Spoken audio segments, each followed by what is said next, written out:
Hi friends, good evening. Welcome everyone for today's session on a recent Supreme Court ruling in the case of Samsung Heavy Industries, which was basically relating to the project office and consequently the permanent establishment being in India. So before starting, would like to acknowledge the efforts of Vigneshwar for getting this presentation ready. The legends used in this presentation. Uh, DT double taxation awards agreement, ITAT, income tax appellate tribunal, PE, permanent establishment, RBI Reserve Bank of India.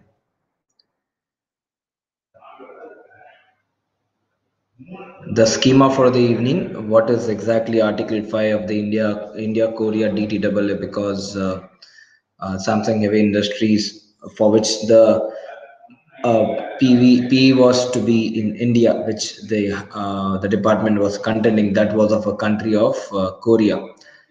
What is the general function of project office and liaison office, facts of the case, what were the findings of revenue, the initial level, what was the contention of assessee, what ruling was given by tribunal and then the high court, and finally the Supreme Court. What is the way forward, friends?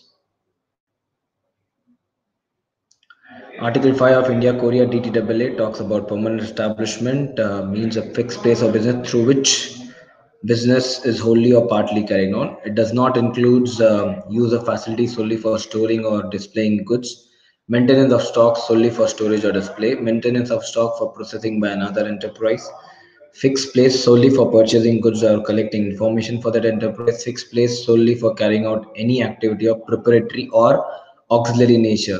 Preparatory and auxiliary meaning, friends, it is not getting engaged into any core activities relating to the business, a very substandard activities which has been a very irrelevant activities or a very basic function being performed here in India. That is the meaning of preparatory and auxiliary nature.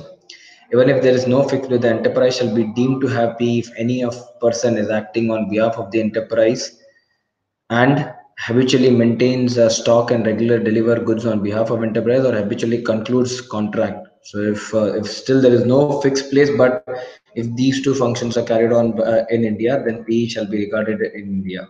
So this is a basic idea as to what Article 5 of India Korea DAA says, friends. Project office and liaison office and its function. Project means a place of business in India to represent the interests of the foreign company executing a project in India, but excludes a liaison office. Again, what is the liaison office? Means a place of business to act as a channel of communication between the principal place of business or head office or by whatever name called and entities in India, but which does not undertake any commercial, trading, industrial activity directly or indirectly and maintains itself out of inward remittances received from abroad through normal banking channels. It's there only for licensing activities, does not carry any commercial, trading, or industrial activity. This is what is the definition of license office. Project office is something which is not a license office and it represents the interest of foreign company for executing a project in India. Analysis of the case. So, facts of the case. Again, in 2006, the Oil and Natural Gas Corporation, NGC, a state-owned enterprise of Government of India, awarded a turnkey project to a consortium comprising of Samsung Heavy Industries and Larsen and Toubro Limited. So it was a consortium project, friends, given to both Samsung as well as L&T. Samsung Heavy Industries, a company incorporated in South Korea, is one of the largest shipbuilders in the world and one of the big three shipbuilders in South Korea. Again, on the other hand, L&T, an Indian company, is an engineering, construction, manufacturing, financial services conglomerate with global operations headquartered in Mumbai. The scope of the contract was to carry out work inter alia of surveys, design, engineering, procurement, fabrication, installation, and modification at existing facilities, and startup and commissioning of the entire facilities covered under the Vasai East Development Project. So this was the project, friends, Vasai East Development Project, for which all these activities were required to be performed. Samsung Heavy Industries set up a project office in Mumbai to act as a communication channel with ONGC for the project. Pre-engineering, survey, engineering, procurement, and fabrication activities took place abroad. So all the main functions relating to this project, that is VED project, was performed by outside India. A project office in Mumbai was incorporated just to act as a communication channel with ONGC. No other functions were allocated or no other functions were carried out by this entity. An additional fact, Samsung Heavy Industries India income tax return declared a loss of 23.5 lakhs in AY78 in relation to its activity carried out in India. So these were the facts, friends. Findings of revenue. So what revenue contended? The Indian tax update issued a show cause alleging that Samsung Heavy Industries offshore supply and services should be taxed in India as they were attributable to a P in India. So the project office, which was incorporated in India by Samsung Heavy Industries, that was considered as a P by the department. The tax officer alleged that project officer was involved in the core activity of execution of the project and therefore was a permanent establishment. So it contended that it was involved in core activity of execution of project, and hence it was a PE of the South Korean company. It further said that the project in question was a single indivisible turnkey project which could not be split up, and therefore the entire project profit from the project should be taxable in India. It was a indivisible turnkey project. So the officer further contended that the entire profit from the project should be taxable in India, because of the P of the South Korean company being present in India. It was further alleged that the work was wholly executed by the P in India, and it would be absurd to suggest that P in India was not associated with designing or fabrication of materials. So as we have seen, friends, the project office was incorporated only as a communication channel, and all other core functions, that is pre-engineering, procurement, fabrication, design, engineering functions were carried outside India. But officer alleged that these activities relating to designing or fabrication of materials was carried out in India. Another observation was that if the company wanted to perform only preparatory and auxiliary activities, then it could have opened a liaison office. We have seen, friends, liaison office, it is engaged into. It is not engaged into any commercial activities. So the revenue further contended that if it was only to perform preparatory and auxiliary activities, then why Samsung did not open a liaison office and why it opened a project office? So these were the contentions of the revenue. Further, they said opening of a project office clearly showed that the SSE was doing something more than what would have been done through liaison office. Further admitted that the project is indivisible. The entire profit earned from the would be earned in India and hence taxable in India. To ascertain the profit, it relied on. So again, profit would be taxable, but how much? Then for that, the tax officer said again, considering the capital line database, the average profit margin earned by the companies outside India from 4 similar projects were around 25%. So it passed an order stating that 25% of the profit would be taxable in India. Accordingly, the contentions against the revenue of the SSE were the offshore supply and services were not attributable to permanent establishment in India. It argued that the project office was acting as a mere communication channel and therefore was used merely for preparatory and auxiliary activities. The SSE produced the account to show that there was no expenditure. Again, it also showed to the revenue that there was no expenditure relating to execution of project, which would prove that any core activity is being performed in India. Again, it further said that consisted of only 2 employees. So the project office had only 2 employees, neither of them who had any technical qualification for executing this project. So these were the contentions of the SSE, friends, and basis which the SSE was stating that PE should not be in India. The revenue passed an order confirming that PE was present in India and accordingly taxed the notional profit. Why notional profit? Because exactly there were no findings as to how this 25% right. It just relied on the capital line database figures of companies having or 4 different companies having similar projects outside India. What is the profit margin? So the same was allocated for in this case as well. SSE preferred an appeal with DRP, the first appellate authority. The order of the tax officer was upheld by DRP. The SSE then filed. So again, DRP was in consensus with what the officer said and has filed passed an order asking the Samsung Heavy Industries to file tax returns and pay tax in India. Assessee then filed an appeal before the ITAT or tribunal. What were the findings of tribunal, friends? The tribunal relied on an application that was submitted by Samsung to RBI for the registration of the project office. The application referred to a board resolution wherein it was mentioned the company hereby opened one project office in Mumbai, India for coordination and execution of the Vasai East Development Project. So this was the board resolution which the tribunal was referring.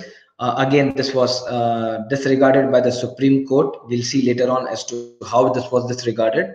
It further referred to correspondence relating to appointment of a general manager of the SSC company as a representative of the company to sign documents for opening up of project office and a bank account in India and to look after operations of the project office.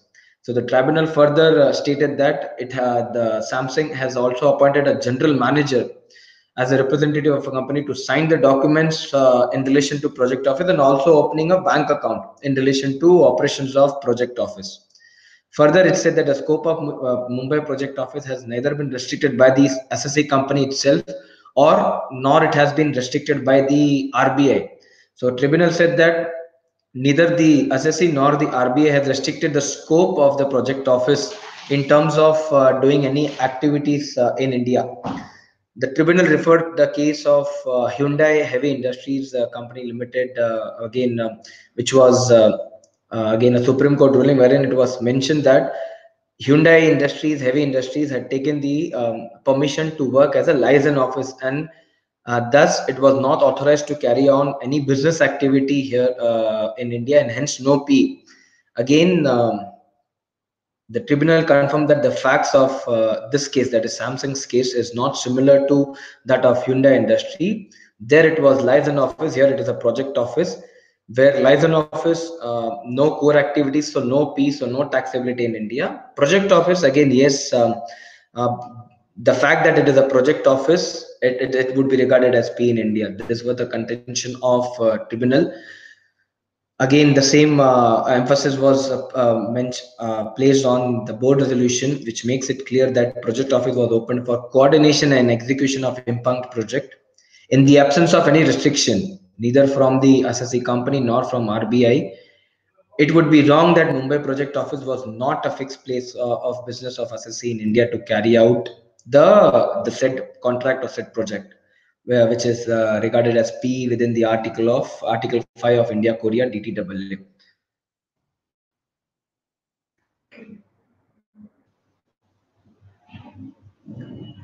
Arguments of the SSC. So these were the contentions again of the tribunal. Samsung Heavy Industries, again, the SSC produced the accounts of the project to demonstrate that there was no expenditure relating to the execution of project. Only two people working in the project office, neither of them had the technical qualification to perform any core activity. Tribunal rejected these arguments, stating that the maintenance of accounts were in the hands of Samsung Heavy Industries. So again, there was another contention from the tribunal stating that the accounts were maintained by Samsung Heavy Industries Limited. So friends, please note that what were the various contentions from the tribunal ends to prove that P was in India. The tribunal further says that the onus is on the assessee to prove that Mumbai project office of the assessee does not play a vital role in the execution of entire contract. So here again, the onus was shifted to, or rather, I would say the onus was said to be with the assessee to prove that a particular project office is not a P in India.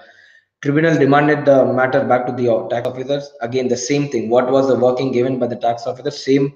It was upheld by DRP as well. And basis these points, it was even again upheld by tribunal.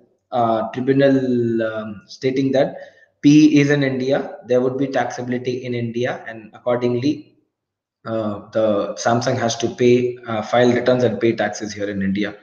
An appeal from the ITAT was filed. So again, the SSA preferred an appeal in the High Court against the order passed by, or against the ruling passed by tribunal. Questions of law before the High Court. So there were pertinent 5 questions before the High Court in relation to this case. Whether the tribunal erred in not holding that even if the appellant had fixed place P in India, no income on account of offshore activity, that is operations carried on outside India, was attributable to the said P instead of setting the issue to the file of the assessing officer. So first question was whether tribunal has made any mistake in considering P in India, with the fact that income on account of offshore activities, that is the main activities relating to designing, engineering, material procurement, fabrication, transportation activities are carried out outside India. So this was the first question. Whether the finding of the tribunal that the project office was open for coordination and execution of the VED product and project and all activities to be carried out were routed through the project office is perverse in as much as the same is believed based on the selective and incomplete reference to the material on record, irrelevant consideration and irrelevant incorrect appreciation of the role of project office. So whether tribunal has again erred in considering that the main activities of coordination and execution of project lies with this project office in India.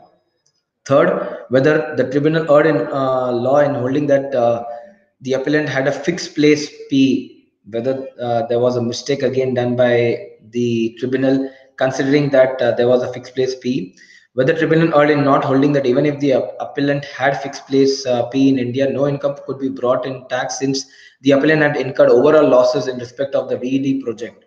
So in case there was one more question wherein like even though fixed place P being India, where the fact that again VED project has incurred overall losses in relation to that VED project, but still there would be taxability in India basis on the arbitrary confirmation given on the basis of database workings, the 25%, which is the average margin earned by the other non-resident companies having similar projects. Fifth and last point was, or the question of law was, whether the contract was divisible pertaining to the activities associated with designing, fabrication, and installation of platforms, and if so, whether the activities pertaining to designing and fabrication took place in any part of India. So whether again there were various functions like material procurement, designing, engineering, fabrication, transportation. So pertaining to the function of design and fabrication and installation of platforms, whether these activities were carried out in India, and whether the project, even though indivisible on a whole, but whether project can be divided in terms of these functions. So this was another question in front of the High Court. Let's see what was the High Court ruling. Again, friends, Honorable High Court provided a ruling that Indian tax cannot arbitrarily fix a part of the revenue to be PE of appellant in India. There was no finding. So, High Court said that there was no finding of 25% of the gross revenue of SSC being outside was attributable to business carried out by project office of the SSC. Neither the tax officer nor the tribunal made any effort to bring on record any evidence to justify this figure. So the High Court, there were 5 questions before the High Court, which we have seen, but the ruling of High Court was it supported SSC, but on the ground that there was no concrete evidence to prove that 25% of the gross revenue of SSC was liable to be taxed in India on account of project office being a PE of that non-resident SSC in India. So there was no answers given to those questions of law framed before the High Court. Even the Supreme Court, in its ruling, found that the judgment of High Court was cryptic and not addressing any of the real issues that arose from the facts of the case. So the High Court had to confirm whether there was a P in India, whether the activities performed by the project office were core activities, and whether they were forming P of the non-resident in India, whether there was any taxability or not. These were the core questions which the High Court had to answer, but there were no deliberations on these questions. And even though the ruling of High Court supported SSC on the ground that there was no record material evidence on record to confirm 25% of tax of the profit being taxed in India, the tribunal again, or the department preferred an appeal against this because there were no answers given to the questions framed before the High Court. So department preferred an appeal in Supreme Court. What was the Supreme Court verdict given? As we have seen, initially, or rather say, I would firstly, the Supreme Court mentioned the judgment of High Court was cryptic, and it did not answer very relevant questions in terms of PE, whether the functions were core, whether there were mistake from tribunal's end, or there were any wrongdoings from the assessee's end. Nothing was answered. Supreme Court relied on the board resolution closed. So the board resolution, which the tribunal, friends, the tribunal said that the board resolution said, confirmed that coordination and execution of this project, that is the VED project, would be done by the project office in India. But Supreme Court went deeper and confirmed the board ruling stated that the project office was established for coordinating and executing delivery of documents in connection with construction of offshore platform, modification of existing facilities for ONGC above. So it was not for the project office was not for coordinating and executing the core functions of project office, but coordinating and executing the delivery of documents in connection with this core functions in project office. Unfortunately, Supreme Court said, unfortunately, the ITAT relied only upon the first paragraph of the board resolution and then jumped to a conclusion. So just basis the words of coordinating and executing, the ITAT jumped to a conclusion that yes, these are relating to the core functions, and these are being performed by project office, and hence this would be considered as PE in India. Further, Honorable Supreme Court rejected the finding that the onus is on the assessee and not on the tax authorities to first show that the project has. So, as tribunal said, the onus is on the assessee to prove that project office of that Samsung industry is not a PE in India, which again was disregarded by Supreme Court. Basis the again Supreme Court's ruling in the case of eFunds IT Solutions, wherein it was confirmed that onus would be on the tax authority to prove that a particular place of business is a PE, and it would not be on the assessee to not to prove that it is not a PE. Further, there were few more clarifications provided by the Supreme Court.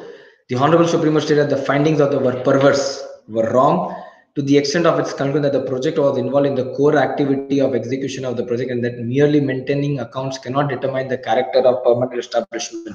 So one more point which the tribunal said that the project office was maintaining its books of accounts, and hence it would be regarded as PE, which again was disregarded by Supreme Court, stating that only the activity of maintaining accounts would not give a rise to PE.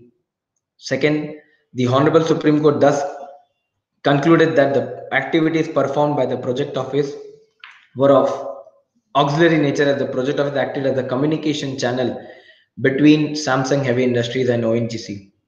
So as it is mentioned in the resolution also, that it was coordination and execution of delivery documents, and the project office would act only as a communication channel. So whatever communication has to happen from Samsung Heavy Industries to ONGC in India. So Samsung Heavy Industries being in Korea, ONGC being in India, whatever communication has to happen, the project office would act as a communication channel. That's it. There would not be any major functions being performed here in India.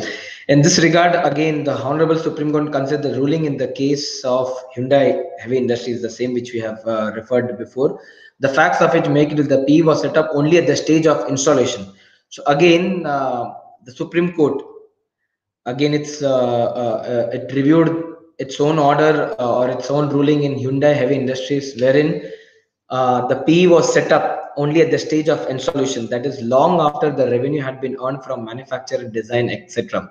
So the revenue generating activity of manufacture design in the case of Hyundai Heavy Industries, after those activities being performed, the PE was set up only at the stage of installation, which was a function long after the revenue generating activities, and therefore the stage of installation, that is the installation activity, was preparatory and auxiliary, because the revenue has been already generated from performing the core activities of manufacturing, design, etc. So the activity of installation was considered preparatory and auxiliary, and hence no P, and hence it could not be regarded as being present in India and taxability being offered in India. Again, in deriving in the above conclusions, the Honorable Supreme Court, again, it's referred to its own ruling in Morgan Stanley as well as eFunds IT Solutions, the same which we have seen before, wherein it confirmed that the onus would be on the department and not the SSC to prove PEs is present in India, wherein again back office and support functions, the communication channel being a communication channel or um, coordinating and executing for delivery of documents, these are back office and support functions. It does not give rise to a fixed place P, and thus it was regarded uh, that the project office which is there present in Mumbai would not be considered as P, and there won't be any taxability. Friends, the way forward, which is again important, it took 14 years for this ruling. So it's the project was started and initiated in 2006, and it took 14 years just to confirm that a P is present in not, which again, as we've seen, High Court also did not do its part correctly in terms of what were the questions in front of him and what were the ruling given by the High Court. Again, tribunal also was not keen enough to get into the actual activities, and it jumped to some frivolous conclusions which prolonged this decision, and wherein like the apex court had to pitch in and confirm that the activities were not core activities. It would not give rise to P in India, and thus whatever functions are being performed are preparatory and auxiliary. There won't be any tax liability arising from these functions being performed in India. Again, it has reinforced an important principle that instead of general perceptions and sweeping assumptions, tax liability can be imposed based on actual activities carried out by a taxpayer. So, what were the core activities being performed by a taxpayer? These were only preparatory and auxiliary activities, serving as a communication channel, coordinating for documents, delivery of documents, passing on the message. These are not core activities related to any function or any business transaction. These are preparatory and auxiliary. And the fact that once the activities are regarded as preparatory and auxiliary activities, there would not be any chances of P in India. Again, this would gear up the MNCs in doing business in India, because the ruling took 14 years. Again, MNCs would be would be like having a bit fear that what if these kind of activities, even though this seems to be preparatory and auxiliary, what if the ruling has been given that this would be taxable in India? So again, MNCs were not keen enough to doing much business in India on these fronts. But now, basis this ruling, again, it would gear up the MNCs in doing business in India. So these are some of the thoughts, friend, on the recent ruling. Again, I would say our views, again, it did not require Supreme Court or 14 years for this kind of ruling if the department or the lower level, be the tribunal or the High Court for that matter, would have done their part correctly. So, but fine. Supreme Court had to pitch in and provide this ruling, but at the cost of time and efforts of both department as well as uh, the SSC. So thank you, friends. These were some of the thoughts on the recent ruling. Any questions would be happy to answer.